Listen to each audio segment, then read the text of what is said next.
ఇప్పుడే జీ5 app download చేయండి. చూడండి మీ ఫేవరెట్ టీవీ షోస్ ఎప్పుడైనా ఎక్కడైనా. అర్థమైంది కదా? అర్థమైందమ్మా. ఈ ప్లాన్ ఎవరికి తెలియకుండా అమలు చేయాలి. మా నాన్న ఖచ్చితంగా వస్తారు.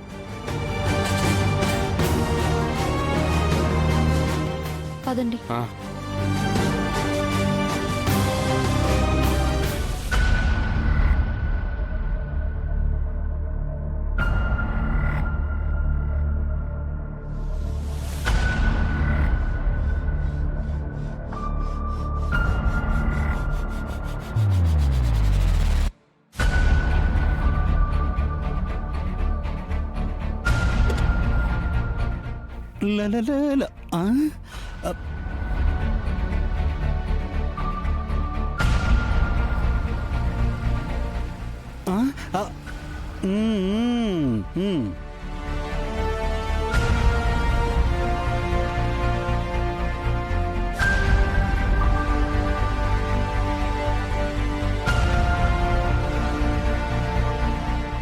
నేను మీ అందరికీ ఒక మాట చెప్పాలి అనుకుంటున్నాను.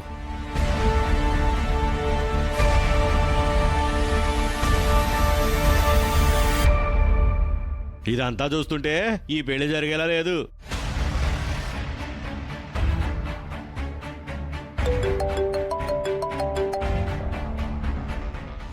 హలో బాబు శౌర్య, నేనమ్మా. బావగారు ఇప్పుడే ప్రవళిక గారి కారుకి టౌన్కు బయలుదేరారు. అవునా? ఆ, సరేనండి. అలాగే బాబు, ఉంటాను. ఏమైంది సార్? రమ్మా, మీ నాన్నగారిని ఆ ప్రవళిక గారు ఇప్పుడే కారులో పికప్ చేసుకుని బయలుదేరారంట.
రమా, ఇదంతా మామయ్యకి ఎలా తెలుస్తుంది?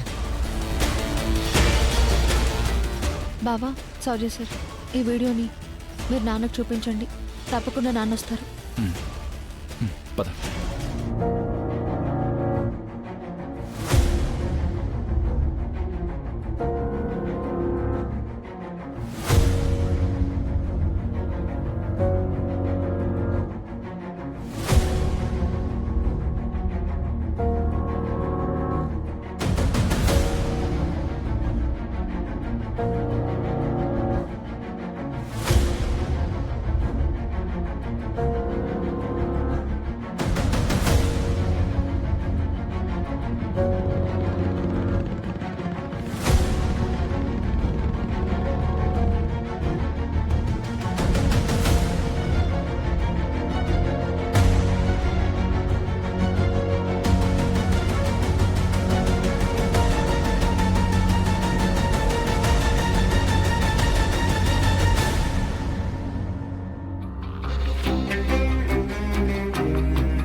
రఘు,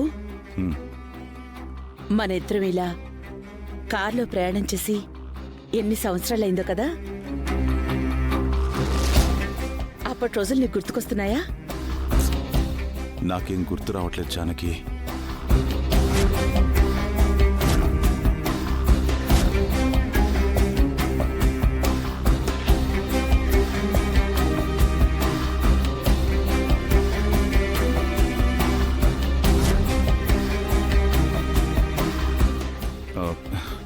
నా నోటి వెంట నా ప్రమేయం లేకుండానే జానకి అని వచ్చేస్తుంది ప్రవళిక. తను దూరంగా ఉన్నా కూడా నా పక్కనే ఉన్నట్టుంది ప్రవళిక. అంత ప్రాణంగా చూసుకున్నాను జానకిని. అలాంటి నన్ను నా జానకిలా నిర్లక్ష్యం చేస్తుందని, మా మధ్య ఇంత జరుగుతుందని నేను కలలో కూడా ఊహించలేదు.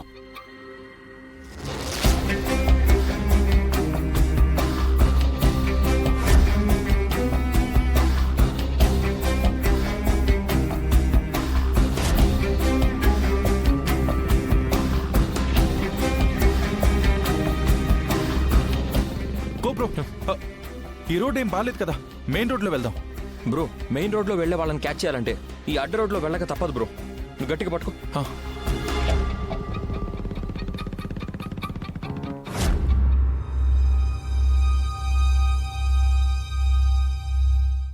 రఘు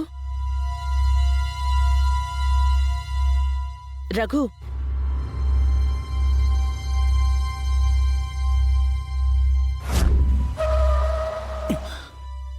జానకి, ప్రవళిక,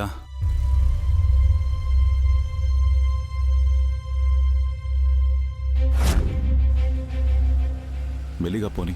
ఏమైంది ప్రవళిక? ఏవీ లేదు. రోడ్డు మీద ఏదో అడ్డొచ్చినట్టుంటేను బ్రేక్ వేశాను.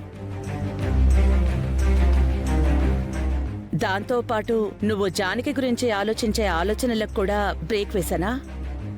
సారీ రఘు. అయ్యో అదేం లేదు ప్రవళిక. అయితే ఏమీ లేకపోతే నాతో ఏదో ఒకటి మాట్లాడొచ్చు కదా.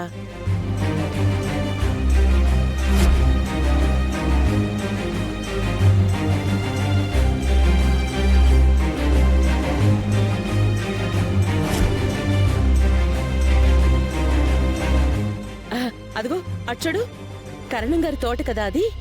అవును. ఆ తోటలోనే కదా మనం ఎక్కువగా మామిడిపళ్ళు తినేవాళ్ళం. పోనీ నీకదైనా గుర్తుంది. సంతోషం.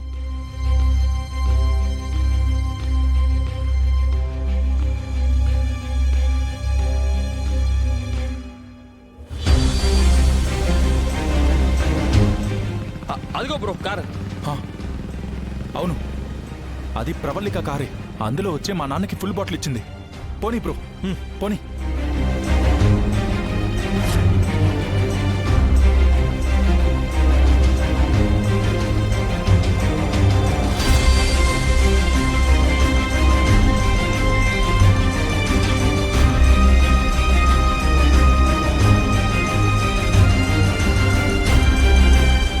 వీళ్ళు రఘు కోసం వస్తున్నట్టున్నారు.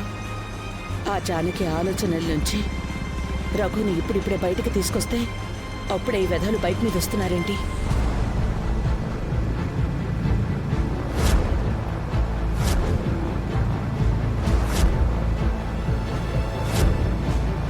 జీ5 యాప్ డౌన్లోడ్ చేసి అన్ని ఎపిసోడ్స్ పూర్తి ఉచితంగా చూడండి.